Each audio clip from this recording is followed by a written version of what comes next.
ज़िंदगी कितनी अजीब होती है ना। हम हर दिन प्लान करते हैं, रोज़ सुबह उठते हैं और सोचते हैं आज ये करना है, वो करना है। बट ज़िंदगी की कोई टाइमलाइन नहीं होती।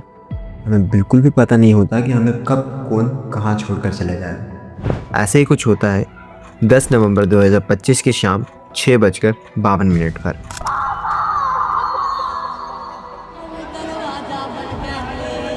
शाम के 6:45 दिल्ली के रेड फोर्ट के पास मौजूद सुनहरी मस्जिद पार्किंग यार्ड से एक वाइट कलर की Hyundai i20 निकलती है। ये गाड़ी लाल किले के पास से गुजरती है और यू टर्न लेकर लाल किले के सामने वाले रोड पर आती है और 6:52 पर ये गाड़ी धीरे धीरे आकर रेड लाइट के पास रुक जाती है। ये red light Lal Qila metro station gate number 1 के बहुत ही नज़दीक थी और जस्ट कुछ ही सेकंड्स बाद एक धमाका होता है। धमाका इतना तेज था कि आसपास की दर्जनों गाड़ियों में आग लग जाती है। यहाँ तक कि आसपास की बिल्डिंग्स के कांच भी टूट जाते हैं और हंड्रेड्स ऑफ मीटर्स दूर आवाज गूंजती है। वहाँ के लोगों का कहना था कि तो मैं चेयर पे बैठा हुआ था, एकदम से अचानक इतनी तेज धमाका हुआ कि मेरे लाइफ में इतनी तेज मैंने अपनी आवाज़ कभी नहीं सुना। धमाके के दहल पे मैं 3 बार गिरा हूँ, उठा हूँ फिर गिरा हूँ, होता है ऐसे धरती फटने वाला है। शाम को 6:50 से लेकर 7:05 तक दिल्ली फायर सर्विस को मल्टीपल इमरजेंसी कॉल्स आती है एंड इमीडिएटली वो 7 टेंडर्स को स्पॉट पर पहुंचाती है एंड 7:29 तक आग को काबू में कर लिया जाता है। धमाके में कुल मिलाकर 20 लोग इंजर्ड हो गए। ये सामने उन 20 लोगों की लिस्ट है जो कि इस ब्लास्ट में इंजर्ड हुए थे, जिन्हें तुरंत लोकनायक जयप्रकाश हॉस्पिटल ले जाया जाता है। और ये वो 9 लोग हैं जिनकी हॉस्पिटल पहुंचने से पहले ही मौत हो जाती है, जिसमें कि 2 लोगों के बारे में भी पता चला है और बाकी 7 अभी भी अननोन है। और अभी तक की रिपोर्ट के हिसाब से इस धमाके में लगभग 13 लोगों की जान जा चुकी है। पुलिस रिपोर्ट के हिसाब से इस Hyundai i20 में अमोनियम निट्रेट फ्यूल ऑयल और कुछ एक्सप्लोजिव्स थे, जिसकी वजह से आग लगी और ऐसा भयानक ब्लास्ट हुआ। NIA मतलब नेशनल इन्वेस्टिगेशन एजेंसी ने इस केस को इन्वेस्टिगेट करने की जिम्मेदारी ली है। इस इंसिडेंट के 1-2 दिन पहले ही फरीदाबाद में एक ऐसा टेरर मॉड्यूल पकड़ा गया था जिसका स्केल सुनकर आपके होश उड़ जाएंगे। पुलिस ने 2 अलग अलग घरों से 2900 किलोग्राम से भी ज़्यादा एक्सप्लोजिव को रिकवर किया और वो दोनों घर एक ही आदमी ने रेंट पर ले रखे थे, डॉक्टर मुजम्मिल शकील, पुलवामा का एक डॉक्टर जो फरीदाबाद के अल फलाह मेडिकल कॉलेज में काम करता था। पहले घर से 350 किलो एक्सप्लोजिव, 20 टाइमर्स, हैंडगन्स और अमिशंस मिले। दूसरा घर जो जनरली 4 किलोमीटर दूरी पर था, वहाँ से 2563 किलोग्राम अमोनियम निट्रेट फ्यूल ऑयल मिलता है। ये पूरा वाइट कॉलर टेरर था जिसमें प्रोफेशनल्स और डॉक्टर्स इन्वॉल्व थे और इन्हें पाकिस्तान बेस्ड हैंडलर्स ऑपरेट कर रहे थे।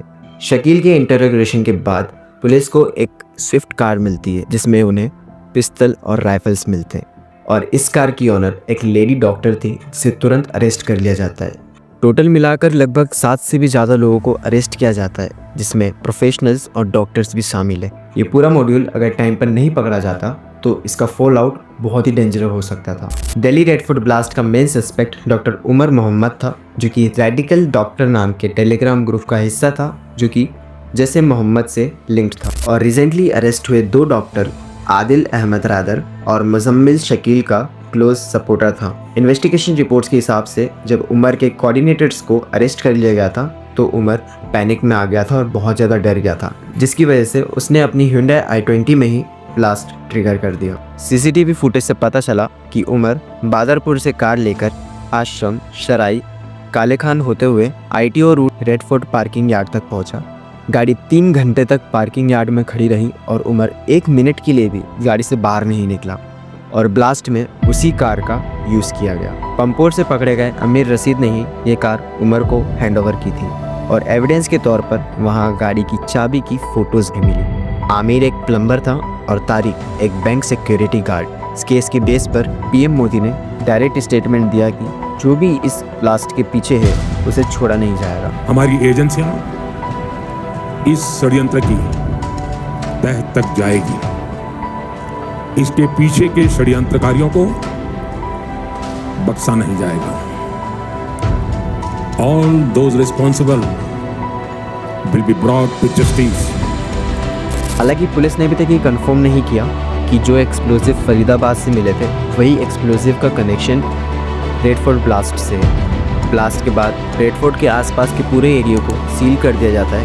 NSG और फॉरेंसिक टीम ने एविडेंस को कलेक्ट किया और उसी दिन होम मिनिस्टर ने ये इन्वेस्टिगेशन NIA को ट्रांसफ़र कर दी। दिल्ली पुलिस ने इस केस को UAPA और एक्सक्लूसिव एक्ट के अंडर रजिस्टर किया और 14 नवंबर को इंडियन आर्मी पुलवामा के उमर मोहम्मद के घर को डिमोलाइज कर देती है। इस पूरे ब्लास्ट में एक रियलिटी चेक सामने आता है कि दुश्मन हमेशा बॉर्डर के बाहर नहीं होता, कभी कभी हमारे आसपास भी दुश्मन होते हैं। डॉक्टर, एजुकेटेड प्रोफेशनल्स, लॉयर्स जो कि सोसाइटी को हील करने के लिए बनाए जाते हैं, वो लोग भी कभी कभी ऐसे नेटवर्क से कनेक्ट हो जाते हैं जो देश को बर्बाद कर देते हैं। खैर, इन्वेस्टिगेशन अभी जारी है और पता नहीं अब आगे कितने चेहरे इस केस में सामने आते हैं।